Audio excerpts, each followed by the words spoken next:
Hello viewers, welcome to our channel. నేను మీ విరాట్. ఈరోజు మనం ఉన్న ప్లేస్ చాలా స్పెషల్. ఎందుకంటే చాలామంది యంగ్స్టర్స్ని సివిల్ సర్వెంట్స్గా, అడ్మినిస్ట్రేటర్స్గా తీర్చిదిద్దుతూ తమ పిల్లల్ని ఐఏఎస్ ఐపీఎస్గా చూసుకుందాం అనుకుంటున్న పేరెంట్స్కి ఒక కేర్ ఆఫ్ అడ్రస్గా మారిపోయింది విష్ణు ఐఏఎస్ అకాడమీ. అంతేకాదు ఈ సంస్థకి మరొక ప్రత్యేకత కూడా ఉంది. అప్పుడెప్పుడో all India UPSC first rank సాధించిన అనుదీప్ తర్వాత ఈ సంస్థ నుంచి ఒక అమ్మాయి ఆల్ ఇండియా యూపీఎస్సీలో థర్డ్ ర్యాంక్ సాధించింది. తనెవరో కాదు, మన తెలుగు అమ్మాయి ఉమాహారతి. అయితే ఈ సంస్థ నుంచి ఈ అచీవ్మెంట్ ఎలా సాధ్యమైంది, ఆ అమ్మాయి అచీవ్మెంట్లో ఈ సంస్థ పాత్ర ఏంటో ఈ సంస్థ అధినేత అయిన విష్ణు గారి మాటలో తెలుసుకుందాం. నమస్కారం సార్. నమస్కారం అండి. First of all congrats sir. ఎందుకు అంటే మన ఇన్స్టిట్యూట్ నుంచి మన తెలుగు అమ్మాయి ఉమాహారతి గారు ఆల్ ఇండియా థర్డ్ ర్యాంక్ సాధించారు యూపీఎస్సీలో. ఎలా ఫీల్ అవుతున్నారు? చాలా ఎగ్జైట్మెంట్, చాలా సంతోషంగా ఫీల్ అవుతున్నాను. ఓకే. ఎందుకనంటే నేను ఒకప్పుడు ఒక 15 సంవత్సరాల క్రితం ఒక సివిల్ సర్వీస్ ఆస్పిరెంట్. ఒక ఆస్పిరెంట్లా ఉన్న ప్రతి ఒక్క మనిషికి అదొక కళ, ఏంటి ర్యాంక్ రావడం అని. అలాంటిది all India rank 1, rank 2, rank 3 అనేది అది ఇంకా పుణ్యం చేసుకోవాలంటాం కదా, అలాంటి ర్యాంక్ అన్నమాట.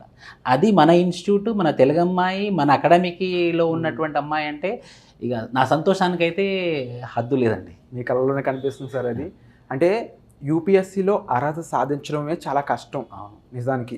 అలాంటిది ఆల్ ఇండియాలో టాప్ 10, అందులో టాప్ 5లో థర్డ్ ర్యాంక్. మరి ఇది ఎలా పాసిబుల్ అయిందంటారు? ఆల్ ఇండియాలో ర్యాంక్ 3, సౌత్ ఇండియాలో ర్యాంక్ 1. అవును. First rank, second rank north ఇండియన్సే, థర్డ్ ర్యాంక్ మన తెలుగు అమ్మాయి, సౌత్ ఇండియాలో మొదటి అమ్మాయి. అవును. So south India rank 1. తను చాలా పట్టుదలతోని మొండిగా చదివే అటువంటి అమ్మాయి అనమాట. నాకు ఒక 3 years నుంచి తెలుసు. 3 years. తను 2020లో యూపీఎస్సీ ఇంటర్వ్యూకి అటెండ్ అయింది. అప్పుడు నేను గైడెన్స్ ఇచ్చాను. మార్జినల్ మార్క్స్తో మిస్ అయింది అనమాట. 2021లో అటెంప్ట్ ఇవ్వలేదు తను. ప్రిలిమ్స్ అవ్వలేదని చెప్పొచ్చు, ప్రిలిమ్స్ అవ్వలేదు, సీసాట్లో పోయింది. 2022లో ఆల్ ఇండియా ర్యాంక్ 3 తీసుకొచ్చి తన దగ్గర మనము చాలా మంచి విషయాలు ఉన్నాయి. ఫర్ ఎగ్జాంపుల్ ఇంటర్వ్యూ దాకా వెళ్ళింది, 2020 అటెంప్ట్ క్లియర్ అవ్వలేదు. 2021 అటెంప్ట్ ప్రిలిమ్స్, మెయిన్స్, ఇంటర్వ్యూ ఉంటే ప్రిలిమ్సే క్లియర్ అవ్వలేదు. 2022 అటెంప్ట్ ఏకంగా ఆల్ ఇండియా ర్యాంక్ 3 కొట్టేసింది. అదే తను నాకు ఇంటర్వ్యూ దాకా వెళ్ళి రాలేదే అని డ్రాప్ అయి ఉంటే, 2021 ప్రిలిమ్స్ క్లియర్ కాలేదని డ్రాప్ అయి ఉంటే, డిసాటిస్ఫాక్షన్తో ఉంటే, ఎంకరేజ్మెంట్ లేకపోతే ఈరోజు ఆల్ ఇండియా ర్యాంక్ 3 వచ్చేదా? తన దగ్గర నుంచి మనము ఫెయిల్యూర్ నుంచి ఎలా సక్సెస్ రాబట్టాలో నేర్చుకోవచ్చు.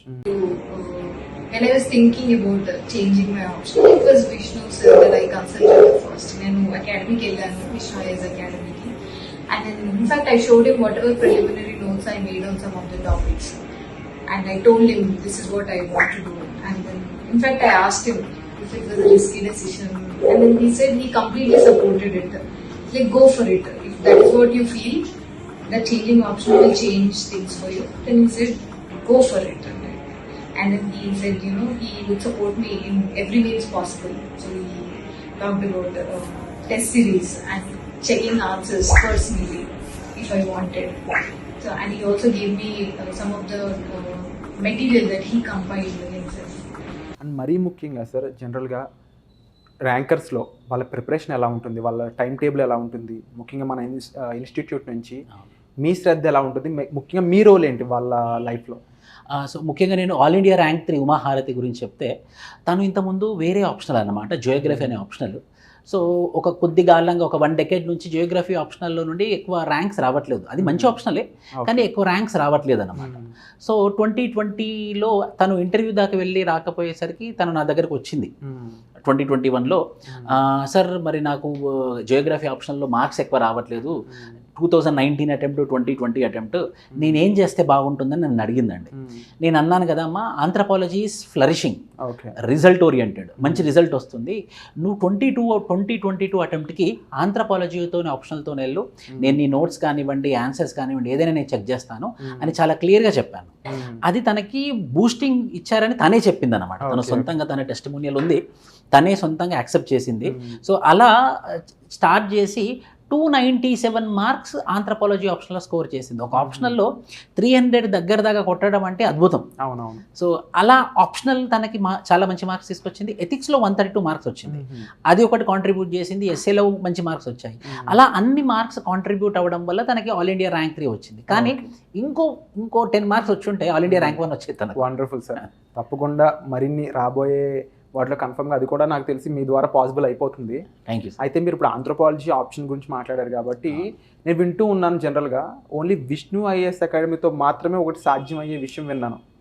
ఆప్షన్స్లో వెళ్తే మాత్రం నెంబర్ 1 రేంజ్కి వెళ్ళాలి అంటే అది విష్ణు ఐఏఎస్ అకాడమీతో సాధ్యం.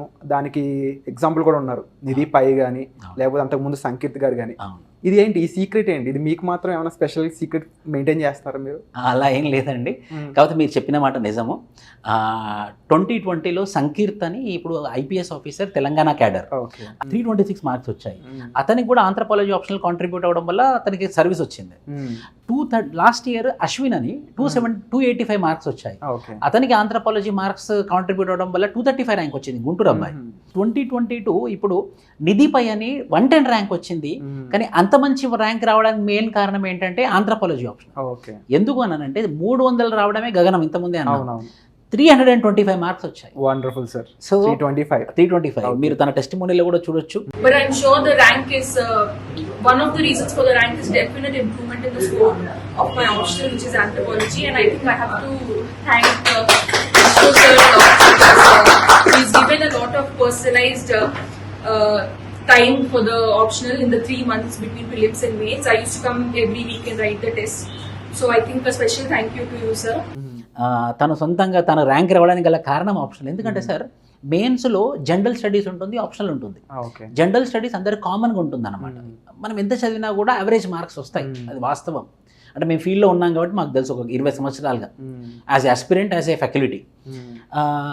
ఆప్షనల్ 500 మార్క్స్కి ఉంటుంది అనమాట. ఎవరికైతే ఆప్షనల్లో 300 మార్కులు దాటుతాయో అది సూటిగా నిదర్శనం, ఇక ర్యాంక్ వస్తుంది, ర్యాంక్ అన్నట్టు.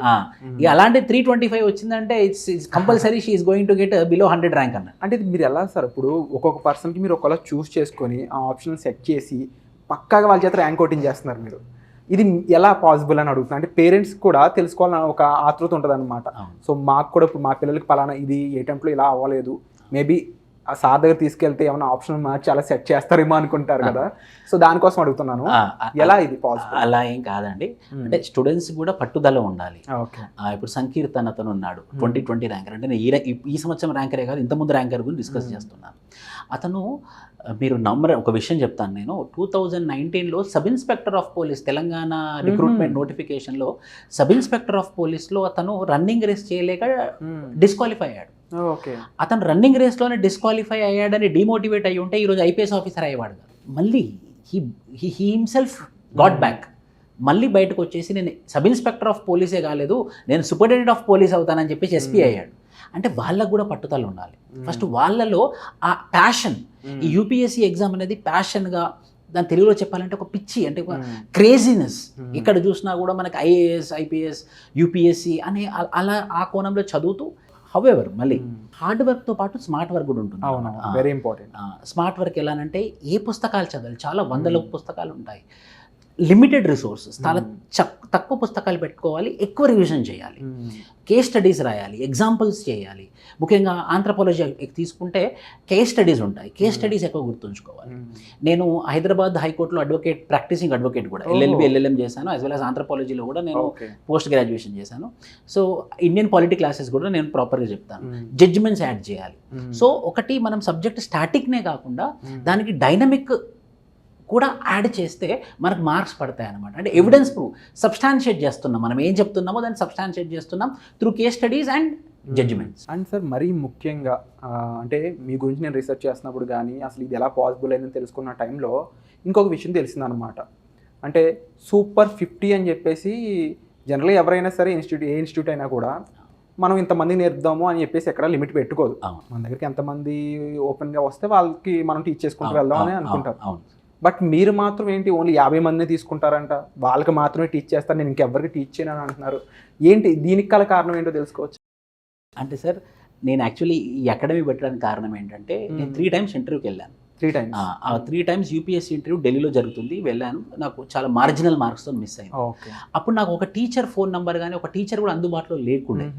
నాకు ఆ రోజు అనిపించింది అనమాట, ఈ ఎగ్జామ్కి ప్రాపర్ మెంటోర్షిప్ ఉంటే ఖచ్చితంగా ఎవరైనా ర్యాంక్ కొడతారు. ఆ మెంటోర్షిప్ లేకనే, అంటే ఆ గైడెన్స్ లేకనే వాళ్ళకి ర్యాంక్స్ రావట్లేదని నాకు అర్థమైంది. నాకు సెంట్రల్ గవర్నమెంట్ జాబ్ వచ్చినా కూడా అది రిజైన్ చేసి నేను ఈ అకాడమీని ఎస్టాబ్లిష్ చేశాను అనమాట. సో ఈ అకాడమీ యొక్క ముఖ్యమైన ఉద్దేశం, ప్రిన్సిపల్ ఏంటంటే మెంటోర్షిప్ ఇవ్వడము, 1-to-1 hand hold approach, direct 1-to-1 అలా జరగాలి అని అంటే humanly possible when the students are 50. ఒక 50 మంది స్టూడెంట్స్ ఉంటే మాత్రమే నేను హ్యూమన్లీ పాసిబుల్. అదే ఇప్పుడు మీరు ఢిల్లీలో ఏదైనా అకాడమీస్ చూస్తే 600 మంది 700 మంది టీచరే కనబడాడు, ఎక్కడో కూర్చుంటారు. సో అలాంటి వాతావరణంలో చదివితే టీచర్ పేరు కూడా తెలియదు. ఇది అలాంటి ఎగ్జామ్ కాదు ఇది. సో దీనికి హ్యాండ్ హోల్డ్ అప్రోచ్ ఉండాలి. అది కూడా 50 మంది అవుతే నేను వాళ్ళని కేర్ చేయగలను అని ఒక 50 మెంబర్స్తోనే మేము సూపర్ 50 అని బ్యాచ్ రన్ చేస్తాం సార్. ఇంకో విషయం ఏంటంటే మేము మాకు ఒక లైబ్రరీ ఉంది, అది 200 కెపాసిటీ ఉన్నా పైన చూడడం జరిగింది. సో అందరూ అడిగారు నన్ను, అంత పెద్ద లైబ్రరీ ఉన్నప్పుడు మీరు క్లాస్ రూమ్ అక్కడ పెట్టి 200 అడ్మిషన్స్ చేసుకోవచ్చు కదా, ఈ చిన్న క్లాస్ రూమ్ ఎందుకు పెట్టుకున్నారని అంటే, నేను కావాలనే నా కెపాసిటీ లిమిట్ చేసుకున్నాను. సో దట్ 50 చైర్సే ఉంటాయి, 50 స్టూడెంట్సే ఉంటారు. 50 స్టూడెంట్స్ కన్నా ఎక్కువ వస్తే నేను అడ్మిషన్ ఇవ్వలేను, ఎందుకంటే ప్లేస్ లేదు. యాక్చువల్లీ నాకు అదే డౌట్ వచ్చింది. పైకి వెళ్ళి చూస్తే మేబీ నేనేమనుకున్నా అంటే పైన కూడా క్లాస్ ఉంటుంది బహుశా అనుకున్నా. బట్ నాకు ఆ సూపర్ 50 అనే విషయం తెలిసాక అప్పుడు మీ టీం ద్వారా తెలిసిందనమాట, ఇది కేవలం లైబ్రరీ మాత్రమే. ఆ 50 మెంబర్స్కి క్వాలిటీగా స్టడీ చెప్పడం కోసం ఇంత పెద్ద లైబ్రరీ మెయింటైన్ చేస్తారని తెలిసింది. సో మరీ ముఖ్యంగా ఒక యూపీఎస్సీ ఎస్పిరెంట్ విషయంలో ఎలాంటి విషయాలు కీ రోల్ ప్లే చేస్తాయి అంటే, రిలేషన్షిప్స్ అయి ఉండొచ్చు, తల్లిదండ్రులు, అలాగే ఫ్రెండ్స్, ముఖ్యంగా మీ రోల్ ఎలా ఉంటుంది. అంతేకాకుండా మనం ఈ విషయం చూస్తే ఎగ్జామ్స్, ప్రిలిమ్స్ అని చెప్పేసి నెక్స్ట్ ఇంటర్వ్యూ ఉంది. సో బేసిక్గా ఒక ఇన్స్టిట్యూట్ అనేది ఒక స్టూడెంట్ని ఏ రకంగా చూడాలి, ఎక్కడి నుంచి తనని పట్టుకొని నడిపించాలి అని మీరని చెప్తారు? చాలా మంచి ప్రశ్న సార్ ఇది. ముఖ్యంగా తల్లిదండ్రులు వాళ్ళు ఎంతో కష్టపడి ఎన్నో కళలు కానీ, మా అబ్బాయి ఒక మంచి పొజిషన్ రీచ్ అవుతాడని చెప్పేసి ఇన్వెస్ట్మెంట్ చేసి ఒక, ఎందుకంటే మళ్ళీ ఇంట్లో ఉంటే చదవలేరు.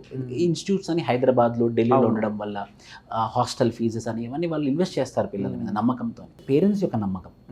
రెండోది టీచర్ కూడా ఒక 50 మంది స్టూడెంట్స్ ఉంటే అందులో ఎవరైతే బాగా కమిట్మెంట్తో, డెడికేషన్తో, ప్యాషనేట్గా ఉన్నారో ఈ ఎగ్జామ్ పట్ల, వాళ్ళ మీద ఫోకస్ చేస్తారనమాట, ఏ టీచర్ అయినా సరే. సో మీరు కూడా ఆ టీచర్కి మనం చూపెట్టాలి. సో నాకు ఎట్లయినా ర్యాంక్ కావాలి అని టీచర్ తెలిసింది అంటే ఖచ్చితంగా ఏ టీచర్ అయినా హెల్ప్ చేస్తాడు. రెండో విషయం. మూడోది, సివిల్ సర్వీసెస్, సివిల్ సర్వెంట్ అనేది జాబ్ కాదు సార్. అది సివిల్ సర్వెంట్ అనేది ఒక పొజిషన్, ఒక సర్వీస్. చూడండి, ఇండియన్ అడ్మినిస్ట్రేటివ్ సర్వీస్ అంటున్నాం, ఇండియన్ అడ్మినిస్ట్రేటివ్ జాబ్ అనట్లేదు. ఇండియన్ పోలీస్ సర్వీస్ అంటున్నాం, ఇండియన్ పోలీస్ జాబ్ అనట్లేదు. అదే సాఫ్ట్వేర్ ఇంజనీర్ని సాఫ్ట్వేర్ ఇంజనీర్ జాబ్ అని అంటాం. అంటే ఇది సర్వీస్. అంటే ఆ సర్వీస్కి మనకు శాలరీ ఇచ్చినా కూడా దాన్ని సర్వీస్ అనే అంటున్నాం. రెస్పాన్సిబిలిటీ, సేవ దేశానికి సేవ చేస్తున్నాం అనమాట. ఇది ఎంతమందికి దక్కుతుందంటే ఇద్దరికే దక్కుతుంది. ఒకటి బార్డర్లో పనిచేసే డిఫెన్స్ ఫోర్సెస్, ఇంకోటి సివిల్ సర్వీస్, ఈ సివిలియన్ కోసం పనిచేసేవాళ్ళు. సో సేవ చేయాలి, భారతదేశానికి సేవ చేయాలి అంటే సివిల్ సర్వెంట్ ఒకటి, ఇండియన్ డిఫెన్స్ ఫోర్స్, ఈ రెండింటి వల్ల దేశానికి సేవ చేయడమే గొప్ప విషయం. అండ్ మచ్ ఇంపార్టెంట్లీ నిజం చెప్పాలి అంటే, ఒక అమ్మాయి ఆల్ ఇండియా లెవెల్లో 3rd ర్యాంక్ సాధించడం, అమ్మాయి అని ఎందుకు అన్నానంటే ఇప్పటికీ కూడా ఆ డిఫరెన్స్ అనేది ఇంకా అలా ఉండిపోయింది. మనం పేరుకి ఈక్వాలిటీ అని వాడుతున్నా సరే ఎక్కడో చోట డిఫరెన్స్ అనేది కనిపిస్తూనే ఉంది. అలాంటి ఈ టైంలో మీరు నిజంగా ఒక మన తెలుగు అమ్మాయిని 3rd ర్యాంక్ సాధించేలా చేశారు. దానికి మేము ఎప్పుడు కూడా ప్రౌడ్గా ఫీల్ అయ్యే మూమెంట్ అది.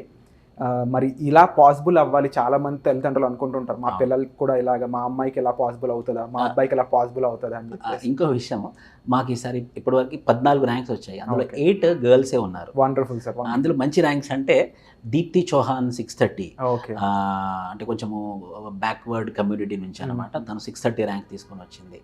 సాహిత్య 243, నిధిపై, ఇప్పుడు మన ఉమాహారతి. సో వీళ్ళందరూ లోకల్ వాళ్ళు.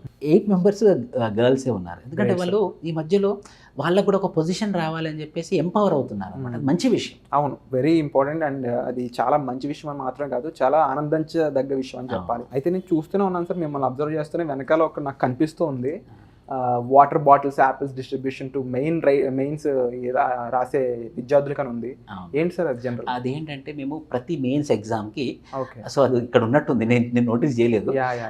సో అది మీరు బాగా క్యాచ్ చేశారు సార్. అయితే మేము మెయిన్స్ ఎగ్జామ్ జరిగేటప్పుడు స్టూడెంట్స్ ఎవరెవరైతే మెయిన్స్ రాస్తున్నారో యాపిల్స్, వాటర్ బాటిల్స్, లంచ్ ఏర్పాటు చేస్తాం. ఎందుకంటే వాళ్ళకి 9 to 12 ఒక పేపర్ ఉంటుంది, 2 to 5 ఒక పేపర్ ఉంటుంది. ఆ 2 గంటల సమయంలో ఎక్కడి నుంచి వచ్చి సెంటర్ దగ్గర వచ్చి రాస్తూ ఉంటారు. హోటల్ వెతుక్కొని భోజనం చేయడం అంత ఇబ్బందితో ఉంటుంది కాబట్టి మేము ప్రతి మెయిన్స్ ఎగ్జామినేషన్కి ఇలా మేము సర్వీస్ చేస్తాం. ఎవరెవరైతే మెయిన్స్ రాయడానికి వచ్చారో అది అన్ఫార్చునేట్లీ అక్కడ ఉంది. అది చాలాసార్లు మనం ప్రౌడ్ ఫీల్ అవుతూ ఉంటాం. అలాంటిది ముఖ్యంగా మన తెలుగు వాళ్ళకి ఒక అభిమానం ఉంటుంది అన్నమాట తెలుగు వాళ్ళు అనగానే. మరి అలాంటి మన తెలుగు వాళ్ళ కోసం మన తెలుగు అమ్మాయి ఆల్ ఇండియా థర్డ్ ర్యాంక్ సాధించింది. మరి తనని మీట్ అయ్యే అవకాశం ఏదైనా ఉందా మనకి? ఖచ్చితంగానండి. తన వీడియో కూడా ఒకటి ఉంది, అదొకటి నెక్స్ట్ వాళ్ళని కల్పిస్తాను నేను. తప్పకుండా సార్, వెంటనే మీట్ అవుదాం. ఇలాంటి ప్రౌడ్ మూమెంట్ని వాళ్ళతో కలిసి షేర్ చేసుకోవడం చాలా ఆనందంగా ఉంటుంది. ఇక పేరెంట్స్ సార్, ముఖ్యంగా వాళ్ళకి ఫైనల్గా ఏం చెప్తారు? మన విష్ణు ఐఏఎస్ అకాడమీ నుంచి మీరు తీసుకునే రెస్పాన్సిబిలిటీ కానీ అదంతా కనిపిస్తుంది. దానికి రిజల్ట్ ఇప్పుడు ఈ ర్యాంక్స్ అని చెప్పొచ్చు. సో వాళ్ళకంటూ ఒక డౌట్ అనేది ఉండిపోయింది ఇప్పుడు. ఇన్ని ఇన్స్టిట్యూట్స్, ఇన్ని అకాడమీస్, లేకపోతే ఇంత గజిబిజి, మరి వాళ్ళకంటూ ఒక క్లారిటీ మీరు ఏమిస్తారు? నేనేం చెప్తానండి, నేను ఒక మిడిల్ క్లాస్ నుంచి వచ్చాను. ఒక మిడిల్ క్లాస్ వాళ్ళకి ఏంటి వెపన్ అంటే ఎడ్యుకేషనే వెపన్. మనలాంటి నేను కానీ మిడిల్ క్లాస్ వాళ్ళకి మనం ఎడ్యుకేషన్ ఇస్ ద టూల్. ఎందుకంటే పొలిటీషియన్ కాలేము పాపులారిటీ కోసం, ఒక స్పోర్ట్స్ మెన్ కానివ్వండి, యాక్టర్ కానివ్వండి, ఇంపాసిబుల్. మన దగ్గర ఉన్నది ఒకటే ఒక శక్తి, చదువు. ఆ చదువు ద్వారా మనం గొప్పగా ఎదిగి సర్వీస్ చేయాలి అంటే సివిల్ సర్వీసెస్ ఎగ్జామినేషన్ అనేది ఒక మంచి మాధ్యమం. నెంబర్ 1. నెంబర్ 2, దేశానికి సేవ చేయడం.